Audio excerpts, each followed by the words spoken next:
தமிழ் மீதும் இந்த நாட்டு மீதும் ரொம்ப ரொம்ப அவருக்கு வந்து ஆர்வம் அதிகம். ஆனால் அது வந்து நகைச்சுவை உணர்வோடு உலக அளவில் அதை வெளிக்கொண்டு வர்றதுல அன்பு நண்பர் வந்து முதன்மை இருக்கார். நாங்களாம் ஒன்றா இணைந்து நிறைய நிகழ்ச்சிகள் செஞ்சுருக்கோம். தொலைக்காட்சி நிகழ்ச்சியும் சரி, மேடை நிகழ்ச்சிகள்லையும் சரி, ஒரு ஃபேமிலி மெம்பர் தான். ஸ்டாண்டப் காமெடி உலகில் வந்து தமிழில் வந்து தமிழ் ஸ்டாண்டப் காமெடினா விரல் விட்டு எண்ணக்கூடிய நண்பர்களில் இவர் கண்டிப்பாக முதன்மையான ஒரு இடத்துல இருப்பார். நல்லா படித்தவர், நிறைய படித்தவர், காலேஜில் ப்ரொஃபஸராலாம் வேலை வந்தாப்புல. ஆனால் இன்னைக்கு மக்களை வந்து சிரிக்க வைக்க வேண்டும், சந்தோஷப்படுத்த வேண்டும் என்ற ஒரே நோக்கத்திற்காக இருக்கும் அன்பு நண்பர் செல்லக்குட்டி ஈரோடு மகேஷ் அவர்களை அன்புடன் மேடை கேட்கிறோம். திரைப்பட நடிகரும் கூட. ரொம்ப நன்றி. நன்றி. சட்டை போட்டாலும் yes please sir. And smile சேட்டை அண்ட் ட்ரெண்ட் லவுட் சார்பாக ஒரு சின்ன வரவேற்பு. 5 லட்சம் டார்கெட் அப்படின்ற டார்கெட்ல ஸ்டார்ட் பண்ணோம். இப்ப மகேஷ் இந்த நேரத்துல 2,44,189 மிஸ் கால்ஸ் நமக்காக வந்திருக்கு. ஸோ ஃபர்ஸ்ட் ஆஃப் ஆல் ரொம்ப தேங்க்ஸ் ஜி. பயங்கர பிஸியா இருக்கிறீங்க. இல்ல ரொம்ப சந்தோஷமா தான் இருக்கு. ஏன்னா நான் முந்தானியத்து கால் பண்ணேன், அவர் அவுட் ஆஃப் ஸ்டேஷன்ல இருந்தாரு. அப்புறம் நைட் வந்துட்டு திருப்பி அவுட் டோர் போயிட்டாரு. இப்பயும் கிளம்பிட்டு இருக்க டைம்ல கேப்ல கண்டிப்பா வரணும். ஆனா அதுக்கு முன்னாடியே வந்து நிறைய நண்பர்கள் ஃபோன் பண்ணி மகேஷ் இதை பத்தி சொன்னாரு, மகேஷ் இதை பத்தி சொன்னாருன்னு எனக்கு சொல்லும்போது ரொம்ப ரொம்ப சந்தோஷமா இருந்துச்சு. நன்றி. ஃபர்ஸ்ட் ஆஃப் ஆல் தேங்க்ஸ் நேர்ல வந்ததுக்காக. நன்றி நன்றி நன்றி. ரொம்ப நல்ல விஷயம்.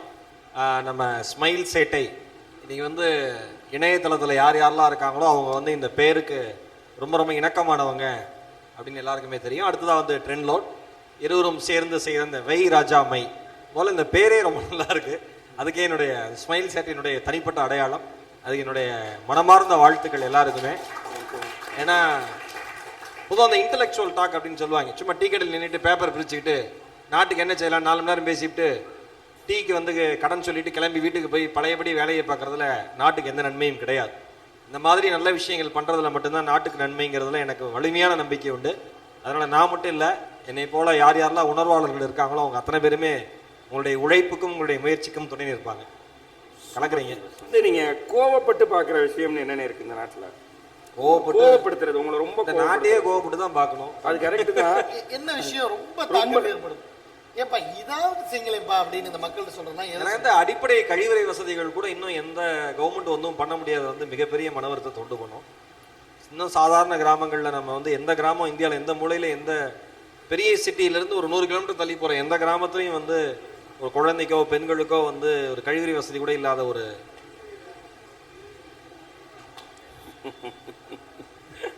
கண்டிப்பா. ஸோ அண்ணன் வந்து பார்த்து பார்த்து பேசுறாரு. ஏன்னா இருக்கிற கோவத்துல இப்ப பேச ஆரம்பிச்சோம்னா வேற மாதிரி போயிடுது. அதனால ஒண்ணும் இல்லை, நாம எல்லா மேடையிலையும் பேசிட்டு தான் இருக்கோம். கண்டிப்பா எனக்கு அது எப்பயுமே ரொம்ப வருத்தம் உண்டு. ஏன்னா அடிப்படை வசதிகள் செஞ்சு தராத ஒரு தேசம் என்ன தேசம்னு நம்மளுக்கு வருத்தமா இருக்கும். என்ன செய்யறது? நம்மள மாதிரி ஆட்கள்லாம் சேர்ந்து குரல் கொடுத்து 4 பேர் காதில் விழுந்து ஒரு 4 கக்கூஸ் கட்டினா கூட நல்லதுதான். கண்டிப்பான.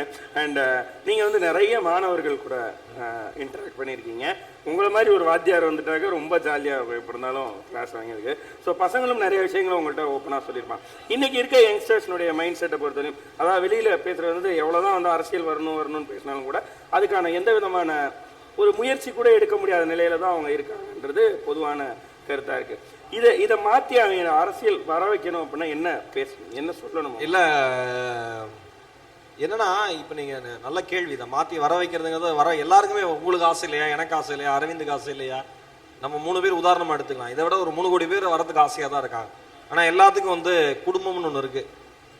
ஓகேங்களா? ஜெயங்கொண்டான்னு ஒரு படம் எனக்கு ரொம்ப அந்த படத்தில் இந்த கிளைமேக்ஸ் சீனில் வந்து ரொம்ப அழகாக சொல்லியிருப்பார். உன்ன மாதிரி ரவுடியெல்லாம் எல்லாருக்கும் அடிக்கணும்னு தான்ட்டு ஆசை, எங்களால் அடிக்கவும் முடியும். ஆனால் எங்கள் வீட்லேயும் அம்மா இருக்காங்க, அப்பா இருக்காங்க, தங்கச்சி இருக்கு, அதனால தானே என்னால் பண்ண முடியல அப்படின்னு வருத்தப்பட்டு அவர் சொல்லுவாங்க. அந்த மாதிரி நம்ம மனசில் வந்து அடிப்படையான ஒரு பயம் இருக்குது. நம்ம போய் நம்மளுக்கு எதாவது ஆயிடுச்சுன்னா நம்ம குடும்பத்தை யார் காப்பாற்றுறது அப்படின்னு. ஏன்னா அரசியலுங்கிறது வந்து ஒரு நேர்மையான வழி போன ஒரு விஷயம் அப்படிங்கிறத தாண்டி அடிதடிகளுக்கு சொந்தக்காரர்கள் மட்டும்தான் இருக்காங்க, அராஜகம் செய்யறவர்கள் மட்டும்தான் இருக்காங்கன்னு ஒரு பொதுவான பிம்பம் உருவாயிருக்கு. நிறைய நல்லவர்கள் நல்ல மனிதர்களும் இன்றைய அரசியலையும் ஏகப்பட்ட பேர் இருந்துட்டு தான் இருக்காங்க. அந்த பிம்பம் என்னைக்கு உடையதோ அன்றைக்கி வந்து தைரியமாக இளைஞர்கள் வந்து வரக்கூடிய வாய்ப்பு இருக்குது. அந்த பிம்பத்தை உடைக்க வேண்டிய வேலை இனிமேல் யார் ஆட்சிக்கு வராங்களோ எல்லாருமே அரசியலுக்கு வரலான்னு அவங்க ஆதரவு கொடுத்தாங்கன்னா அவங்க தான் நல்ல அரசியல்வாதிகள் அர்த்தம் என்ன பொறுத்த வரைக்கும். சூப்பர். ஸோ இந்த தேர்தல் வந்து இது வரைக்கும் பார்க்காத ஒரு தேர்தலில் ரொம்ப டிஃப்ரெண்டா எதை பார்க்க போகுதுன்னா வந்து இந்த ஃபேஸ்புக், ட்விட்டர் இந்த மாதிரி சோஷியல் மீடியா அதிகமா இருக்கிறது. ஒரு படம் பார்த்துட்டு இருக்கும்போது தியேட்டருக்குள்ள போறேன் அப்படின்றத ட்வீட் பண்றாங்க, டைட்டில் முடிஞ்சிருச்சு ட்வீட் பண்றாங்க, ஃபர்ஸ்ட் ஹாஃப்லயே வேஸ்ட் பக்கா அப்படின்னு முடிச்சிடுறாங்க. ஸோ அவ்வளோ அப்டேட்ல இருக்கிறாங்க இன்றைய கண்ட கழிச்சிடலாம் போடுறாங்க ட்விட்டர் ஃபேஸ்புக்கு. எனக்கு இருக்கிறதுலே ரொம்ப கோபமான விஷயம் என்ன வரும்னா, ஒவ்வொரு எலெக்ஷன் அப்பயும் இந்த ஓட்டு போட்டுவிட்டு அதை காமிச்சு போட்டோ போடுவாங்க. எனக்கு மகா ஆத்திரமா வரும். அதெல்லாம் ஒரு கடமை இல்ல. அதை வந்து ஒரு ஃபேஸ்புக்ல ஓட்டு போட்டதுக்கு அப்புறம் நீ இப்ப நீ பல்லு வளர்க்குற மாதிரி நீ கக்கூஸ் போற மாதிரி அது ஒரு கடமையா ஜனநாயகத்துல? அதை வந்து இப்படி பெருமையா காமிச்சு ஓட்டு போட்டுட்டேன். ஓ நீங்க இப்ப ஐயோ நீங்க எல்லாம் போட்டோ போடுறீங்க நிறைய. இது வந்து ஆக்சுவலா வந்து இப்படி இப்படி காமிக்கிறது வந்து நல்ல விஷயம். அது வந்து நிறைய பேர் வந்து ஊக்கம் இந்த நேரத்துல. நான் ஏன்னா நம்ம அது வந்து இல்ல அப்படி பொதுவே ஒரு 4-5 பேர் சொல்ற கருத்தை வந்து எடுத்துக்கிட்டு நம்ம வந்து அந்த கை காமிச்சு போட்டோ அப்படி இல்ல. அந்த காமிக்கிற கைகள் 1000 கைகளை உருவாக்கும். இப்பதான் நான் போட்டோ பார்த்தேன். யாரு கூட? நம்ம டைரக்டர் நவீன், மூடர்கூடம் நவீன் சார், எனக்கு பிடிச்ச இயக்குனர், அன்பு சகோதரர். இப்பதான் அந்த போட்டோ பார்த்தேன், அவசரப்பட்டு பேசிட்டேன். இந்த மாதிரி ஃபாரின் அகைன்ஸ்ட்ல நீ எவ்வளவு பேசி வாங்கியிருந்திருப்ப. உடனே மாத்திரம் என்ன சொல்ல வரனா, நாங்க இப்படி வச்சோம் அவங்களுக்கு எப்படி இருந்தாலும் ஒரு போட்டோ பண்ணோம். அட்லீஸ்ட் மே 16 அன்னைக்கு நீங்க போட்டோ வைக்கிறதுக்காவது ஓட்டு போடுங்க அப்படின்னு வச்சோம். இப்படி உங்க போக்கிலே நாங்க வரோம். அது கரெக்ட். அப்ப பண்ணுவாங்க, கண்டிப்பா பண்ணுவாங்க. அதுக்காவது வைங்க அப்படின்னு சொல்லி 100% பண்ணுவாங்க. நம்ம ஏதோ கேட்க வந்த மாதிரி இந்த எலெக்ஷன் தான் வந்து இந்த சோஷியல் மீடியா இவ்ளோ அப்டேட்ல இருக்கு. ஆமா, ஆதிக்கத்துல இருக்கு. சோ வந்து இன்னமும் இந்த இளைஞர்கள் வந்து இந்த 1 கோடி பேரை நீங்க கண்டிப்பா ஓட்டு போடுங்க அப்படின்னு நம்ம கூப்பிட்டாதான் வருவாங்களா, இல்ல அவங்களே தயாரா தான் இருக்கிறாங்களா? இல்ல எனக்கு தெரிஞ்சு முன்ன இருந்த போன எலெக்ஷனுக்கு இந்த தேர்தலுக்கும் வந்து இந்த எலெக்ஷனுக்கு பார்த்தோம்னா கொஞ்சம் அவேர்னஸ் அதிகமா இருக்கு அப்படின்னு தான் சொல்லணும். அது வந்து இளைஞர்கள் அப்படின்னு சொல்ல முடியாது, ஒரு சாதாரண மக்கள்கிட்ட கூட எல்லாருமே தன்னோட பார்ட்டிசிபேஷன் பண்ணணும்னு நினைக்கிறாங்க அப்படிங்கிறது நல்ல விஷயம். தேர்தல் ஆணையம் நிறைய விஷயங்கள் நிறைய நடிகர்கள் வச்சு பண்ணது நல்ல விஷயம். உங்களை மாதிரி ஸ்மைல் சைட்டை நண்பர்கள் எல்லாம் வந்து சிரிக்க வைக்கிறது மட்டும் எங்களுடைய கடமை இல்லை, ஜனநாயகத்தின் மீது எங்களுக்கு மிகப்பெரிய பொறுப்பு இருக்குன்னு உணர்த்துற மாதிரி யாருங்க செய்வா? உண்மையிலேயே சொல்கிறேன், பார்க்குற அத்தனை பேருக்குமே சாதாரண விஷயமே இல்லை. ஒரு 10 நிமிஷம் தொடர்ந்து பேசுனா அம்மா தண்ணி எங்கன்னு கேட்போம். அந்த மாதிரி தான் நம்ம வாழ்க்கை. ஆனால் வந்து 80 மணி நேரம் நாட்டிற்காக இந்த இளைஞர்கள் பேசுகிறார்கள் அப்படின்னா எனக்கு தெரிஞ்சு 80 மணி நேரம் இவங்களை பேச விட்டுருக்க கூடாது. என்னைக்கோ மிஸ்டு கால் கொடுத்து முடிச்சிருக்கணும். இருந்தாலும் நாமளே வந்து இந்தியாவில் தானே இருக்கோம், அது பொறுமையாக தான் ஆகும். அதனால இதெல்லாம் இதை விட என்ன ஒரு பெரிய மாற்றம் நீங்க பண்றதை விட என்ன ஒரு பெரிய மாற்றம், மிகப்பெரிய மாற்றம் இது. இங்க ஒரு தேவகோட்டை ராமநாதன். ஆமா தம்பி, ரொம்ப நேரமா என்ன கேளுமா? இல்ல ஒரு வாய்ஸ் கேளு. டிட்டோ தேவகோட்டை ராமநாதன் தான். அப்படியா? தேவகோட்டை ராமநாதன், இது டிட்டோ ராமநாதன். அப்படியா? அவரு காரைக்குடி விக்னேஷ். காரைக்குடியா? விக்னேஷ். சரி சரி. அண்ணன் கிட்ட உங்களுக்கு கேட்க வேண்டிய கேள்வி ஏதாவது இருக்கா இந்த சூழலிலே அப்படிங்கிறாரா? சொல்லுங்க. காரைக்குடி வந்து கதை சொல்றாரு. கதை இல்ல, சாரி, வரலாறு சொல்லிட்டு இருக்காரு. 1947 இருந்து நம்ம எவ்வளவு விஷயங்களை தாண்டி இந்த தேர்தல் எல்லாம் பார்த்துட்டு வந்திருக்கோம்ன்றத ரொம்ப அழகா எடுத்துட்டு போயிட்டு இருக்காரு.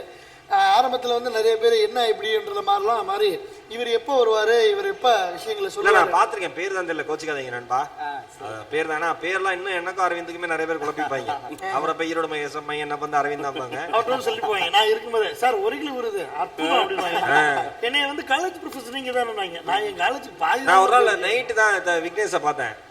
நம்ம ஹாட் சிப்ஸ்ல சாப்பிட்டுட்டு இருந்தாப்ல, அசோக் நகர்ல ஆக்ரோஷமா சாப்பிட்டுட்டு இருந்தாப்ல. தட்டியோ பொறுமையா சாப்பிடு. என்ன சாப்பிடும்போது பார்த்தேன், என்ன சாப்பிடும்போது அந்த நானும் பன்னீர் பட்டர் மசாலாவும். அப்ப மூணாவதா? ஆமா, நீ தான் சாப்பிட்டு இருந்த, நான் தான் பார்த்தேன். அப்புறம் என்ன தெளிவா சொல்றது, முன்னாடில இருந்தே நீ சாப்பிட்டது கள்ளச்சாராய காய்ச்சி குடிச்சது தெரியாது. நான் பன்னீர் பட்டர் மசாலா எனக்கு தெரிஞ்சு இவ்வளவு ஆத்திரத்தோடும் ஆக்ரோஷத்தோடும் எந்த மனுஷனும் சாப்பிட முடியாது. அடிச்சு பின்னிட்டு இருக்க தட்டினேன். அப்படி பார்த்துட்டு ஒரு நிமிஷம் அவர் ரெகக்னைஸே பண்ணல. ஏன்னா அந்த சுவை அவ்வளவு தூரம். எனக்கும் மகேஷுக்கும் ஒரு மிகப்பெரிய ஒரு ஒற்றுமை இருக்கு. அதை நாங்கள் அடிக்கடி எங்களுக்குள்ள ரகசியமாக பேசிக்குவோம். கலக்கப்போது யாரில் தான் அறிமுகமானோம். கலக்கப்போது யாரில் வந்தவங்க மட்டும்தான் கலக்கப்போது யார் சாம்பியன்ஸில் வந்தாங்க. நானும் மகேஷ் மட்டும்தான் கலக்கப்போது யாரில் வராமையே சாம்பியன்ஸ்குள்ள ஸ்ட்ரெயிட்டாக உள்ள வந்தாங்க. அவங்களாம் போட்டியெல்லாம் தாண்டி ரசிக்கல. அவர் விக்னேஷ் அவனை ரசிக்கல. நீ அடுத்த கண்ணன் போ. இல்ல ஃபர்ஸ்ட்ல இருந்து சொல்லுவேன் நான். அவன் ரசிக்கிற வரைக்கும் நான் சொல்லுவேன். பெருசாவே எடுத்துக்கலாம், வேண்டாம், கடைசில மட்டும் சொல்ல அவாய்ட் பண்ணிடு. ஸோ எல்லாருமே வந்து போட்டி போட்டுட்டு தான் அதுக்குள்ள வந்தாங்க. எந்த போட்டியுமே அட்டன் பண்ணாம ஸ்ட்ரைட்டா வந்து நிகழ்ச்சி ஸ்ட்ரைட்டா வந்து சொல்ல குறுக்கோளில வந்து குறுக்கோளில வந்தது நானும் மகேஷ் பாத்தியா நான் பல தடவை சொன்னேன் அவன்கிட்ட சொல்லாத கலாச்சுக்குவான் வேண்டாம் வேண்டாம் 3 நாளா ஃபாரின் கால்ஸ் பேசி பேசி பழகி போச்சு 12 மணி நேரம் டிஃபரன்ஸ்ல சிரிக்கிறாங்க. ஆமா இவர் நம்ம அருளானந்த் சார் கூட சொன்னாரு லோக்கல்ல ஒருத்தன் கூப்பிட மாட்டேங்கிறாங்க சார் எல்லாம் ஃபாரின்ல இருந்தே கூப்பிடுறாங்க அப்படின்னாங்க. ஃபாரின்ல தான் அவருக்கு ரசிகர்கள் அதிகம் அப்படின்னா ஒரு பொண்ணுப்புல ஒரு பொம்பளை கூட ஏதோ ஃபாரின் ரிப்போர்ட்டுக்கு சம்பளம் எவ்வளோன்னு கேட்டுச்சுல நீங்க அந்த பதிலுக்கு அந்த கீழே கமெண்ட்டுக்கு ஒரு பதில் சொல்லுவீங்கல்ல அதுல கூட நான் பார்த்ததுல ஏதோ ஒரு எபிசோட்ல வந்து ஃபாரின் ரிப்போர்ட்டர்ஸ்னா எவ்வளவு சம்பளம் தருவீங்க நான் அந்த சகோதரிக்கு சொல்லிக்கிறேன் எங்களுக்கே கிடையாது அது முதல்ல புரிஞ்சுக்க சும்மா வேணா இலவசமா நியூஸ் அனுப்புங்க அவ்வளவுதான் வேற என்னமா சூப்பர். ஏன்னா காரைக்குடி விக்னேஷ் டைட் ஆயிட்டியாமா இல்லண்ணே இல்ல இன்னும் நிறைய போகணும்ண்ணே இன்னும் பாதி தான் முடிஞ்சு பாதி ஒன்றும் தொடல கண்ணு கிரிட்டு கிரிட்டு 2 லட்சம் இன்னும் 2 லட்சம் இருக்கு இல்லையா 2,44,189 ஆமாண்ணே 5 லட்சம் தான் இருக்கு இது 10 பாதி பாதி. இப்ப எத்தனாவது நாள் இது 4வது நாள் போயிட்டு இருக்கு 4வது நாள்ல வந்துருச்சு 80 மணி நேரம். ஆனா ஃபர்ஸ்ட் நாள் போகணும் வேற வேகம் வேற 2வது நாள் போகணும் வேகம் வேற. இன்னைக்கு நேத்து நைட்ல இருந்து இன்னைக்கு ரொம்ப வேகமா போயிட்டு இருக்குது நம்மளால உணர முடியுது. அது காரணம் நிறைய இது பேர் அப்படியே கண்டினியூ ஆகுமா இல்ல மறுபடியும் முதல் நாள்ல இருந்து ஆரம்பிக்குமா இல்ல எனக்கு இது புரோட்டா காமெடி மாதிரில இருக்கு இல்ல அது ஒரு ஒரு ஏற்ற இருக்குமா இசிஜி ரிப்போர்ட் மாதிரி இருக்கும் போல இருக்கு நினைச்சேன். அடுத்த நிறைய நானே யோசிச்சேன் 80 மணி நேரம் 2.5 லட்சம் அடுத்த 80 மணி நேரம் இன்னொரு 2.5 லட்சம் 4 நாள் 8 நாள் 10 நாள் டார்கெட் 8 நாள்ல முடிக்கிறோம் சூப்பரா இவர் உன்னை சப்போர்ட் பண்ணதான் இவர் சொன்னார். நீங்களே ஏவி இல்ல விட்டு அப்படி சிலர் கூறுவார்கள் ஆனால் வந்து ஜனநாயக கடமை உள்ள நீங்கள் அடுத்த 1 மணி நேரத்துல இந்த 2 லட்சம் மிஸ்டு கால் அடிச்சு துவம்சம் பண்ணுங்க. இந்த மிஸ்டு கால் நம்பரே ஹேங் ஆகி போகணும். ஓ சூப்பர். என்ன விஷயம் உண்மையிலே அப்படிதான் நடந்துட்டு இருக்கு. நேத்து நிறைய ஊடகங்கள் வெப்சைட்ஸ்ல நிறைய நட்சத்திரங்கள் வந்த நட்சத்திரங்கள்லாம் யார் யார்ட்டெல்லாம் கொடுத்தா அதிகமா ஷேர் ஆகுமோ அவங்க எல்லாம் ஷேர் பண்ணியிருந்தாங்க. ஆனா எனக்கு என்னன்னா நீங்க ஒரு நேர்மையா பண்றீங்க அது எனக்கு பிடிச்சிருக்கு. எனக்கு உண்மையிலேயே தப்புன்னு ஒரு 3 நாள் பேசிட்டு முடியலன்னு 5 லட்சம் காமிக்காம அது நீ சொல்லும்போது எங்களுக்கு ரொம்ப சந்தோஷம். உண்மையிலே எனக்கு அது மகிழ்ச்சியா இருக்கு. ஒன்னொன்னும் நீங்க இவ்வளவு நேரம் பேசுறது ஏன்னா நம்மளுக்கே ஒரு சின்ன சலிப்பு வரும். அந்த மாவட்ட கலெக்டர் அலுவலகத்தை நோக்கி போராட்டம்னு கிளம்புவாங்க 10 மணிக்கு போராடுவோம் போராடுவோம்னு 10 மணிக்கு கிளம்புவோம் 12 மணிக்கு போராடுவோம்னு வாய்ஸ் குறையும் வெயில்ல 1 மணிக்கு போரா அப்படின்னு கலெக்டர் ஆபீஸ்ல கலெக்டர் மட்டும் தான் இருப்பாரு எவனும் இருக்க மாட்டான் வீட்டுக்கு போயிருவான். அந்த மாதிரிதான் பொதுவா போராட்டம்லாம் இருக்கும். ஆனா நேர்மையான முறையில வந்து ஒரு நல்ல ஜனநாயகம் வரணும்னு நீங்க நினைக்கிறது வந்து எனக்கு மகிழ்ச்சிக்குரிய செய்தி. இந்த நம்பர் நாங்க ஒரு தடவை சொல்றோம் நீங்க வந்து அட்ரா சொல்லணும்னு எல்லாரும் ஆசைப்படுறோம் 2,46,157 அது நீங்க சொல்லுவீங்க நீங்க வந்து அட்ரா அதை அப்புறம் தனியா கிளிப் பண்ணி அடுத்த எபிசோட் பண்ணுவீங்க. எல்லாத்தையுமே நீயே சொல்லிட்டா இங்க பாரு நீங்க வந்து நீ அப்புறம் திங்கிறது எதுவுமே செரிக்காதுன்னு முனியாண்டி வேலை முட்டை போச்சு வச்சிருவேன். அதுலயும் இந்த பன்னீர் நானு உண்மையிலேயே தங்கம் சரி விடு. இல்ல நீ சொல்லும் போதே தெரியுது. ஏன்னா நீ ஓவரால் சாப்பிடுறது எப்படி விரும்பி அவன் பாயிலரே கழுவிட்டான் அப்ப போய் காப்பி கேட்டுட்டு இருக்காப்ல ஆனா கொடுத்துட்டாப்ல.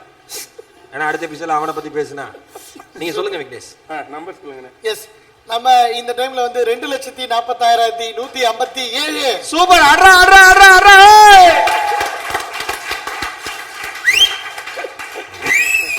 இப்ப வரைக்கும் நான் கத்துக்கல தங்கம் இப்ப வரைக்கும் கத்துக்கல. நான் ஒரு தடவை போக்கிரி அசின் மாதிரி உட்கார்ந்து சொல்லி கொடுத்தேன் அப்படியே வேலைக்கு. சோ ரொம்ப தேங்க்ஸ் ரொம்ப நன்றி. மனம் நிறைந்த வாழ்த்துக்கள். எல்லாருமே ஜனநாயக உணர்வோட கடமையோட ஓட்டு வாக்களியுங்கள். அது ரொம்ப ரொம்ப முக்கியம். வந்து அது வாக்குச்சாவடி அது வாக்கு சாவடின்னு ஆக்கிடாதீங்க தயவு செஞ்சு சரியா. அதனால வாக்குச்சாவடியா பயன்படுத்துங்க வாக்கு சாவடியா பயன்படுத்தாதீங்க. சொன்ன மாதிரி சூர்யா சார் கூட ஒரு தியேட்டர் ஆட்லாம் வருது 27 பைசா தான் ஒரு நாளைக்கு நீங்க கணக்கு பண்ணீங்கன்னா ஒரு ஓட்டு நீங்க 500 ரூபான்னு ஒரு ஓட்டுக்கு வாங்கினீங்கன்னா பணத்திற்காக தேசத்தை விற்காதீங்க தயவு செஞ்சு. நீங்க ஏன்னா கான்ட்ரிபியூஷன் நம்ம ஒரு 78% 100% ஆச்சுன்னா எவ்வளவு பெரிய மாற்றம் வருங்கிறது நம்ம எல்லாருக்குமே தெரியும். அந்த 22% சின்ன சின்ன சோம்பேறித்தனம் இந்த வெயில் எப்படி கிளம்பி ஓட்டு போட போறதுன்னு உங்க வீடு நல்லா இருக்கணும்னா வெயில கிளம்பி நீங்க ஓட்டு போட போய் தான் ஆகணும். தயவு செஞ்சு இதெல்லாம் இந்த அக்கறையோட பண்ணுங்க. அன்னைக்கு கிளம்பி ஒரு 3 நாள் லீவ் வருதுன்னு கிளம்பி எங்கேயாவது வெக்கேஷனுக்கு ஊருக்கு போயிடாதீங்க தயவு செஞ்சு. ஒருவேளை நீங்க இப்படி ஊட்டி கொடைக்கானல் எங்கேயாவது போனால் கடும் பாறைகள் உங்கள் மேலே விழுவதற்கான வாய்ப்புகள் அதிகமாக இருக்கிறது என்பதை எங்களுடைய ஸ்மைல் செட்டின் சார்பாக நான் தெரிவித்துக் கொள்கிறேன். இது சார்பாகவா சாபமாகவா? சார்பாக சாபமாக எப்படி வேணா வச்சுக்கலாம். அதனால ஓட்டு போடுங்க நாட்டை காப்பாத்துங்க. ஸ்மைல் செட்டிக்கு சீக்கிரமா அடுத்த ஒரு 2 நாள்ல காப்பாத்தி விடுங்க பசங்களை. எல்லாருக்கும் குடும்ப குட்டியெல்லாம் இருக்கு. ஓகே தேங்க்ஸ் தங்கம். இப்ப வந்து உங்களை ஃபாலோ பண்றவங்க நிறைய பேர் இருக்காங்க Facebookலயும் Twitterலயும் சரி. ஏற்கனவே உங்களை வந்து உனக்கு தான் தெரியுமா நான் டெக்னாலஜில புவர்னு இல்ல தெரியும். நீ அப்படியே வந்தீங்கன்னா ஃபேஸ்புக் ஐடிலாம் சொல்றேன், பாஸ்வேர்ட்லாம் சொல்றேன், நீயே போட்டு விட்டுரு. தெரிஞ்ச நண்பர்கள் எல்லாத்தையும் ஷேர் பண்ணுங்க. ஏன்னா உங்களை ஃபாலோ பண்றவங்க நிறைய பேர் மகேஷ் வாட்ஸ்அப்ல சொன்னாரு அப்படின்றதுக்காக நிறைய பேர் வாட்ஸ்அப்ல நிறைய குரூப் இருக்கு, அதுல போட்டு விடுவோம். உடனே போடுங்க. ஆமா, வாட்ஸ்அப்ல என்னென்னதையும் ஷேர் பண்றாங்க, இதை ஷேர் பண்ணலாம். வா இப்போ ஒரு போட்டோ எடுத்துருவோம். வா. போட்டோ எடுத்த கை காமிச்சா, ஆமா. கை காமிங்கள், அதுதான் ஊக்கத்தை திரும்ப.